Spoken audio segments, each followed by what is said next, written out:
प्रधानमंत्री जन धन योजना के माध्यम से हम देश के गरीब से गरीब लोगों को बैंक अकाउंट की सुविधा से जोड़ना चाहते हैं।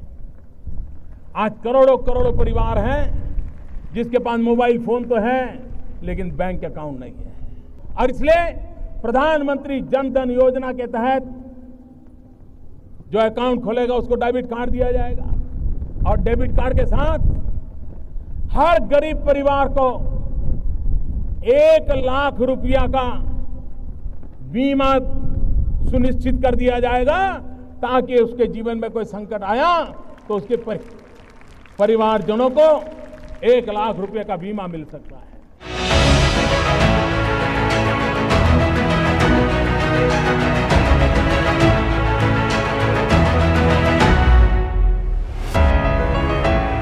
പാവപ്പെട്ട കർഷകരുടെയും തൊഴിലാളികളുടെയും വേദനയായിരുന്നു ചെങ്കോട്ടയുടെ കൊത്തളങ്ങളിൽ നിന്നുള്ള പ്രധാനമന്ത്രിയുടെ പ്രഖ്യാപനത്തിൽ മുഴങ്ങിയത്. ബാങ്ക് അക്കൗണ്ടുകൾ ഇല്ലാത്തതിനാൽ ആ പാവങ്ങൾ പണമിടപാടുകാരുടെ കടത്തിലായിരുന്നു. പലിശയുടെ അമ്പരപ്പിക്കുന്ന ഗണിതം അവരുടെ ജീവിതം ബുദ്ധിമുട്ടേറിയതാക്കി. കടം തിരിച്ചടച്ച് സ്വന്തം നട്ടെല്ല് തന്നെ തകർന്നു. എന്നിട്ടും പലിശ അടഞ്ഞു തീരുന്നില്ലായിരുന്നു. ഈസ് ഓഫ് ലിവിങ്ങിലൂടെ പ്രധാനമന്ത്രി നരേന്ദ്രമോദി പുതിയ ഇന്ത്യക്ക് ശക്തമായ അടിത്തറയിട്ടു. വട്ടിപ്പലിശ സമ്പ്രദായത്തിൽ നിന്ന് രാജ്യത്തെ പാവപ്പെട്ട ജനങ്ങളെ മോചിപ്പിച്ചു. പാവപ്പെട്ടവർക്കും ബാങ്ക് അക്കൗണ്ടുകൾ തുടങ്ങാൻ ജൻധൻ യോജന ആരംഭിച്ചു. ഓരോ ഇന്ത്യക്കാരനും ബാങ്ക് അക്കൗണ്ട് തുറക്കുക എന്നതായിരുന്നു ഈ പദ്ധതിയുടെ ലക്ഷ്യം. ബാങ്ക് അക്കൗണ്ട് തുറന്നതോടെ സർക്കാർ പദ്ധതികളുടെ ധനസഹായം പാവപ്പെട്ടവരുടെ അക്കൗണ്ടിലേക്ക് നേരിട്ട് കൈമാറാൻ തുടങ്ങി. പാവപ്പെട്ടവർക്ക് അവകാശപ്പെട്ട 1 രൂപ പോലും ഇടനിലക്കാരന് കിട്ടാനിടയില്ലാത്ത വിധമായിരുന്നു ഇതിനു വേണ്ടിയുള്ള ശ്രമം. ഇത് മാത്രമല്ല, ബാങ്ക് അക്കൗണ്ടുകൾ തുറന്നതുവഴി സാമ്പത്തിക സാമൂഹിക തലങ്ങളിൽ സാധാരണക്കാർക്ക് പുതിയ കരുത്ത് ലഭിച്ചു. जैसे उज्ज्वला गैस का सब्सिडी हुआ, किसान सम्मान निधि हुआ, ये सब डायरेक्ट हमारे खाते में आने लगा। तो बीच बिचौलिए जो कभी प्रधान थे, लेखपाल थे, वो कभी योजनाओं का लाभ लेने में आधा तिहा पैसा ले लेते थे, उससे बहुत बड़ा छुटकारा मिला है. हमें बैंक से फ़ोन आया जिसमें हमें जाके पता लगा कि माताजी ने मेरी एक जनधन योजना में एक बीमा कराया. केवल 21 दिनों में हमारा पैसा हम तक पहुँचाया. മുദ്ര പോലുള്ള പദ്ധതികളിലൂടെ പുതിയ തൊഴിലവസരങ്ങൾ തുറന്നു. സ്ത്രീ ശാക്തീകരണം എന്ന ലക്ഷ്യത്തിലും പ്രധാനമന്ത്രി മുദ്ര യോജന വിജയിക്കുന്നു. ഈ പദ്ധതിയുടെ സഹായത്തോടെ വീട്ടമ്മമാർ അവരുടെ സംരംഭകത്വ നൈപുണ്യത്തിലൂടെ സ്വയം പര്യാപ്തകളായി മാറുന്നു. आदरणीय प्रधानमंत्री नरेंद्र मोदी ने जो ये मुद्रा योजना चलाई है, इसके तहत जो मुझे आज 2 लाख का लोन मिला है, पेपर वर्क कंप्लीट कराने के बाद मुझे ये लोन आसानी से मिल गया, जिससे मुझे अब मैं नई मशीन्स ले सकती हूँ और अपना रॉ मटेरियल खरीद सकती हूँ. मुद्रा के बाद हमारे बिजनेस का जो इंक्रीज़ है, परसेंटेज जो है वो तकरीबन 28% के करीब हमारा जो है इंक्रीज़ हुआ है. एम्प्लॉयज़ की संख्या हमने बढ़ाई है. क्या कहते हैं, आप जितना ज़्यादा से ज़्यादा हो सके इस योजना का आप लाभ उठाइए, ताकि आपके साथ साथ आपका देश भी आगे तरक्की कर सके. ഈസ് ഓഫ് ലിവിങ്ങിനെ സർക്കാർ പദ്ധതികളുടെ കേന്ദ്രത്തിൽ കൊണ്ടുവരുന്നതിലൂടെ ജനങ്ങൾക്ക് അവരുടെ ദൈനംദിന ജോലികൾ പൂർത്തിയാക്കാൻ സർക്കാർ മികച്ച സൗകര്യങ്ങൾ ഒരുക്കി. 2016 മെയ് 1 ആരംഭിച്ച പ്രധാനമന്ത്രി ഉജ്ജ്വല യോജന രാജ്യത്തെ APL BPL റേഷൻ കാർഡ് ഉടമകളെ അടുപ്പുകളിൽ നിന്നും മോചിപ്പിച്ചു. പുകയടുപ്പുകൾ ഇല്ലാത്ത അടുക്കളകൾ ഉറപ്പാക്കാൻ മോദി സർക്കാർ 8 കോടിയിലധികം കുടുംബങ്ങൾക്ക് സൗജന്യ LPG കണക്ഷനുകൾ നൽകി. बहुत परेशानी होती थी, धुएं में खाना बनाते थे, लकड़ियों में चूल्हे में आग जला के. अभी हमें भारत सरकार ने उज्ज्वला गैस दिया है, तो हमें बहुत अच्छी सुविधा हो रही है. पहले हम चूल्हा जलाते थे और धुआं बहुत लगने लगा था. इसके लिए हम प्रधानमंत्री ने हमको गैस सिलेंडर दिया, तो हमको बहुत फायदा हुआ. കൊറോണ പ്രതിസന്ധിയുടെ കാലത്ത് പാവപ്പെട്ട കുടുംബങ്ങൾക്ക് കേന്ദ്ര സർക്കാർ വലിയ ആശ്വാസം നൽകി. പ്രധാനമന്ത്രി ഗരീബ് കല്യാൺ യോജന പ്രകാരം രാജ്യത്തെ 80 കോടി ജനങ്ങൾക്ക് 2021 നവംബർ വരെ സൗജന്യ റേഷൻ ലഭിക്കും. भारत ने संक्रमण की आहट के पहले दिन से ही इस संकट को पहचाना और इस पर काम किया. इसलिए आज दुनिया भर में प्रधानमंत्री गरीब कल्याण अन्न योजना की प्रशंसा हो रही है. बड़े बड़े एक्सपर्ट इस बात की तारीफ कर रहे हैं कि भारत अपने 80 करोड़ से अधिक लोगों को इस महामारी के दौरान मुफ्त अनाज उपलब्ध करा रहा है। इस पर 2 लाख करोड़ रुपए से अधिक यह देश खर्च कर रहा है। मकसद एक ही है, कोई भारत का मेरा भाई बहन, मेरा कोई भारतवासी भूखा न रहे। പദ്ധതി പ്രകാരം സൗജന്യ റേഷൻ ലഭിക്കുന്നതിനുള്ള കാലാവധി 5 മാസത്തേക്ക് കൂടി നീട്ടി. നേരത്തെയുള്ള പദ്ധതി പ്രകാരം പാവപ്പെട്ട കുടുംബങ്ങൾക്ക് 2021 ജൂൺ വരെ സൗജന്യ റേഷൻ ലഭിക്കുമായിരുന്നു. हम लोग का बहुत राहत मिला। खाने पीने में आराम है, तकलीफ नहीं है, सरकार की तरफ से मदद है। सरकार ने जो योजना चलाई है बहुत अच्छी चलाई है। मोदी सरकार का मैं धन्यवाद करती हूँ। गरीब जो घर में या वैसे जो है काम बंद है उसकी सहायता के लिए सरकार ने बहुत अच्छी योजना बनाई है. മോദി സർക്കാരിന്റെ എല്ലാ പ്രധാനവും വിജയകരവുമായ പദ്ധതികളുടെയും ലക്ഷ്യം പാവപ്പെട്ടവരുടെ ജീവിതം സുഗമമാക്കുക എന്നതാണ്. സമൂഹത്തിന്റെ അവസാന തട്ടിൽ നിൽക്കുന്ന ആളുകളെയും അടിസ്ഥാന സൗകര്യങ്ങളുമായി ബന്ധപ്പെടുത്തുന്നു. വെളിയിട വിസർജനം നടത്താൻ പണ്ട് വിധിക്കപ്പെട്ടിരുന്ന ആളുകൾക്ക് ടോയ്ലറ്റുകൾ നൽകി. സ്വന്തമായി ഒരു വീട് എന്ന സ്വപ്നം കണ്ട ആളുകൾക്ക് പ്രധാനമന്ത്രി ആവാസ് യോജനയിലൂടെ ആനുകൂല്യം നൽകി. സ്വന്തമായി ഒരു വീട് എന്നത് എല്ലാവരുടെയും അഭിലാഷമാണ്. ഒരിക്കലും നിറവേറാത്ത സ്വപ്നം എന്ന രീതിയിൽ അത് അസ്തമിക്കാൻ പാടില്ല. പ്രധാനമന്ത്രി ആവാസ് യോജനയിലൂടെയാണ് ഇന്ന് ആ സ്വപ്നങ്ങൾ സാക്ഷാത്കരിക്കപ്പെടുന്നത്.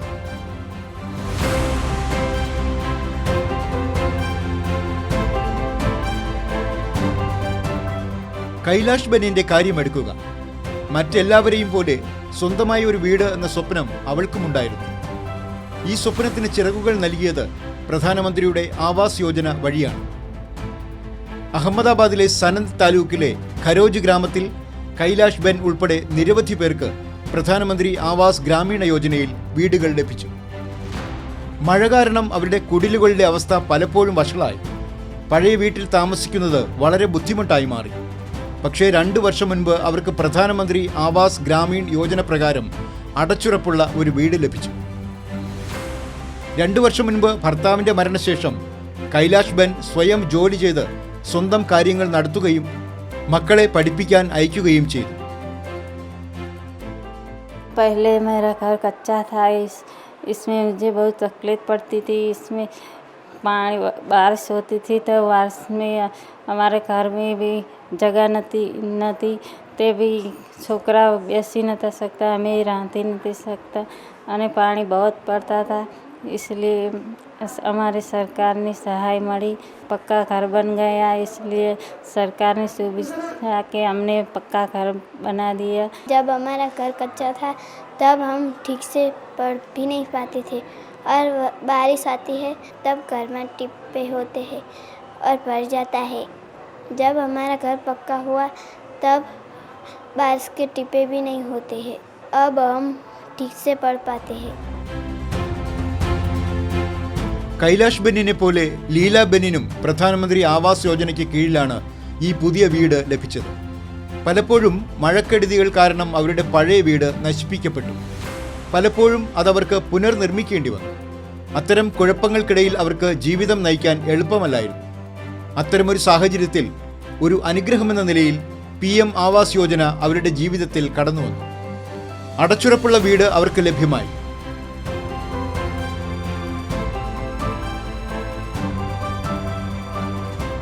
जब तूफान आता था तो मेरा घर का सामान यहाँ से वहाँ गिर जाता था। मैं कहाँ से भेगा करूँ ये मुझे नहीं पता चलता था। सरकार ने सहाय दी कि पक्का मकान हो रहा था, तब मुझे सोच में आया कि मेरा भी ऐसा ही मकान हो तो कुछ भी अच्छा लगे। എല്ലാവരെയും പോലെ ഈ സ്ത്രീകളും സ്വന്തം വീട് എന്ന സ്വപ്നം കണ്ടിരുന്നു. ഈ സ്വപ്നങ്ങൾ പ്രധാനമന്ത്രി ആവാസ് യോജന വഴി പൂർത്തീകരിച്ചു. പഴയ ഇരുൾ നിറഞ്ഞ ജീവിതത്തിൽ ഇന്ന് പ്രകാശം കടന്നു വന്നു.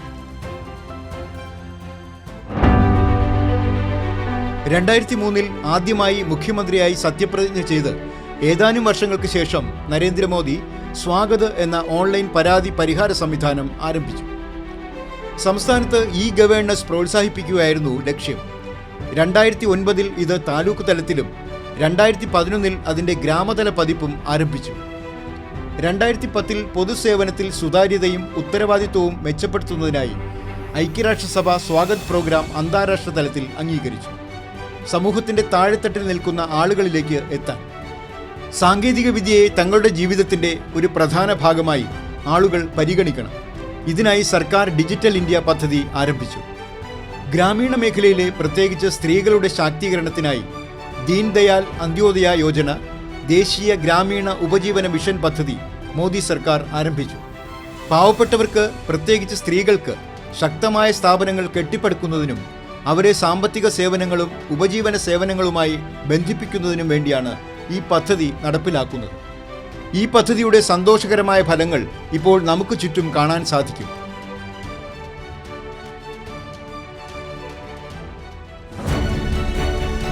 മധ്യപ്രദേശിലെ ആദിവാസി ജില്ലയായ ഡിൻഡോറിയിലെ ചന്ദ്രകലി മർക്കം കഠിനാധ്വാനത്തിൻ്റെയും അർപ്പണബോധത്തിൻ്റെയും ധൈര്യത്തിൻ്റെയും ജീവിക്കുന്ന ചിത്രമാണ്.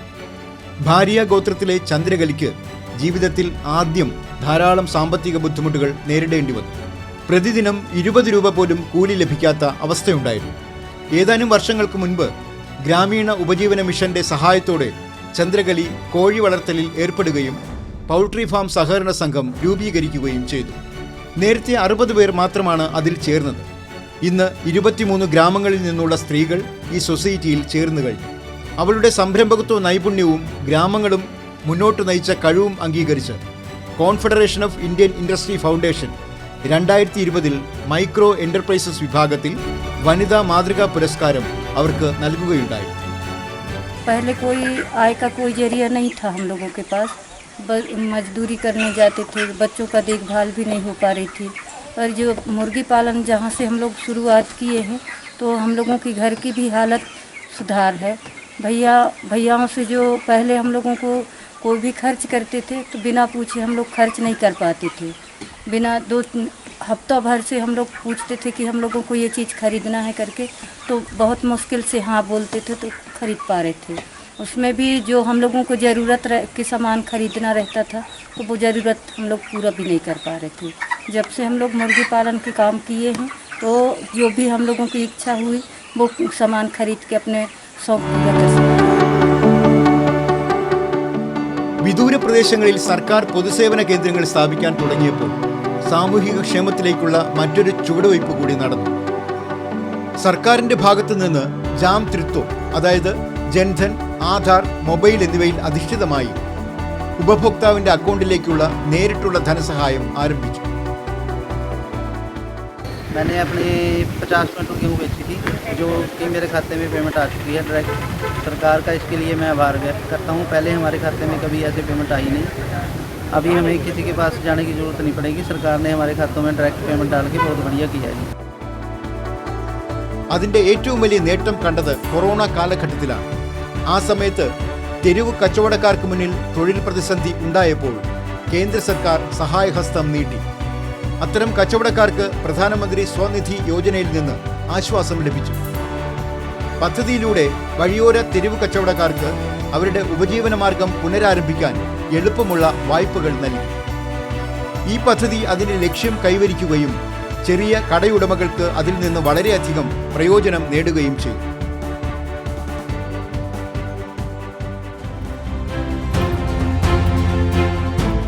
രാജേഷ് ജയ്സ്വാൾ യുപിയിലെ ബാരാബംഗയിലുള്ള തന്റെ ചെറിയ കടയിലൂടെ ഉപജീവനമാർഗം നടത്തുകയായിരുന്നു. ജീവിതം നന്നായി പോയിക്കൊണ്ടിരുന്നു. എന്നാൽ പെട്ടെന്ന് കൊറോണ പ്രതിസന്ധി രാജേഷിന്റെ തൊഴിലിനെ സാരമായി ബാധിച്ചു.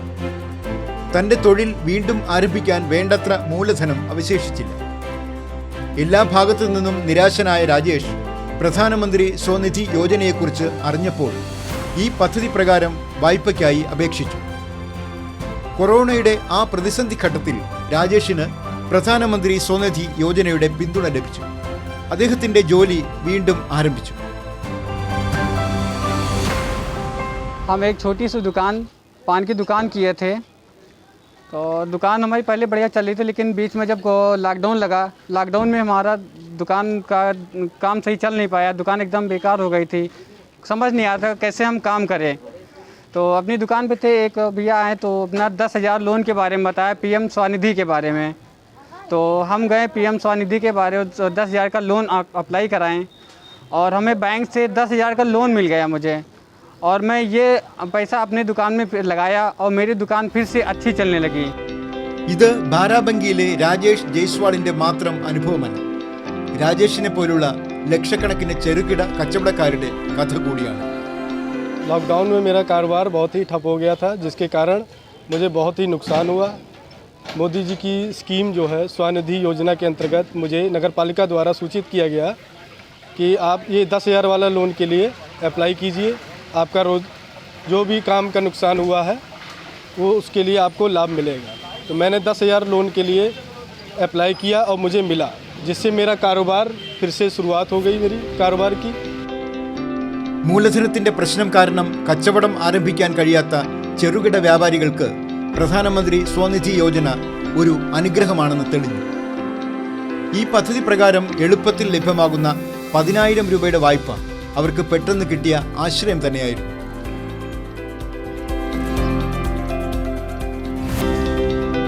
അന്നദാതാക്കളായ കർഷകരെ സംബന്ധിച്ചിടത്തോളം ഈ പാടങ്ങൾ അവരുടെ കർമ്മങ്ങളുടെ ഭൂമികയാണ്.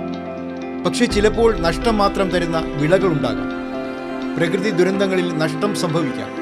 കടത്തിൽ മുങ്ങുകയല്ലാതെ അവർക്ക് മറ്റു മാർഗങ്ങളില്ലായിരുന്നു. PM ഫസൽ ബീമാ യോജന അത്തരം കർഷകർക്ക് വലിയ ആശ്വാസം നൽകി. मैंने प्रधानमंत्री फसल बीमा में AIC कंपनी द्वारा बीमा ले रखा था, जिसमें मुझे लगभग 80,000 रुपये से क्षतिपूर्ति का सही समय पर लाभ मिला। और मैं धन्यवाद करता हूँ AIC कंपनी का और प्रधानमंत्री जी का, जो सही समय से मुझे क्षतिपूर्ति का लाभ मिला। मुझे प्रधानमंत्री फसल योजना में मैंने बीमा कराया था AIC में, उसमें जो है मुझे 48,000 रुपये लाभ मिला था। मैं प्रधानमंत्री जी का धन्यवाद करता हूँ। ഗ്രാമങ്ങളിലെ ഇരുട്ട് ഇല്ലാതാക്കാനും വയലുകളിൽ ജലസേചനം ഉറപ്പിക്കാനും മോദി സർക്കാർ സൗഭാഗ്യ പദ്ധതി പ്രഖ്യാപിച്ചിരുന്നു. വർഷങ്ങളോളം ഇരുട്ടിൽ ജീവിക്കാൻ വിധിക്കപ്പെട്ട എല്ലാ ഗ്രാമങ്ങളിലും ഒരു നിശ്ചിത സമയത്തിനുള്ളിൽ വൈദ്യുതി എത്തിക്കാനായിരുന്നു ഈ പദ്ധതി. ഏറ്റവും പ്രധാനമായി കീശയിൽ പണമില്ലാത്ത പാവപ്പെട്ടവർക്ക് സൗജന്യ കണക്ഷനുകൾ വിതരണം ചെയ്തു. सदियां बीत गई, अंधेरे में गुजारा किया और शायद सोचा भी नहीं होगा कि आपके गांव में भी कभी उजाला आएगा कि नहीं आएगा। आज मेरे लिए ये भी खुशी की बात है कि मुझे आपकी खुशियों में शामिल होने का मौका मिल रहा है। आपके चेहरे की मुस्कान, बिजली आने के बाद जीवन में आए बदलाव की बातें, ये अपने आप में एक बहुत बड़ी बात होती है। हमारे यहाँ उपनिषदों में कहा गया है, तमसो मां ज्योतिर्गमय, यानी अंधकार से प्रकाश की ओर ले चलो। आज मुझे देश भर के उन लोगों से मिलने का अवसर मिला है जिन्होंने अपने जीवन में अंधकार से प्रकाश का सफर तय करने का सौभाग्य प्राप्त किया। പൗരരോഗി കേന്ദ്രിതമായ ഒരു ദേശീയ ഡിജിറ്റൽ ആരോഗ്യ ദൗത്യം പ്രധാനമന്ത്രി മോദി വിഭാവനം ചെയ്തു കഴിഞ്ഞു. ഗുണനിലവാരമുള്ള ആരോഗ്യ പരിചരണം പ്രാപ്യവും വിശ്വസനീയവുമാക്കുക എന്നതാണ് ഈ ദൗത്യത്തിന്റെ ലക്ഷ്യം. സമഗ്രമായ ആരോഗ്യ വിവരങ്ങളുള്ള ഒരു ഡിജിറ്റൽ ഹെൽത്ത് ID എല്ലാ ഭാരതീയർക്കും നൽകാനാണ് ഇത് ലക്ഷ്യമിടുന്നത്.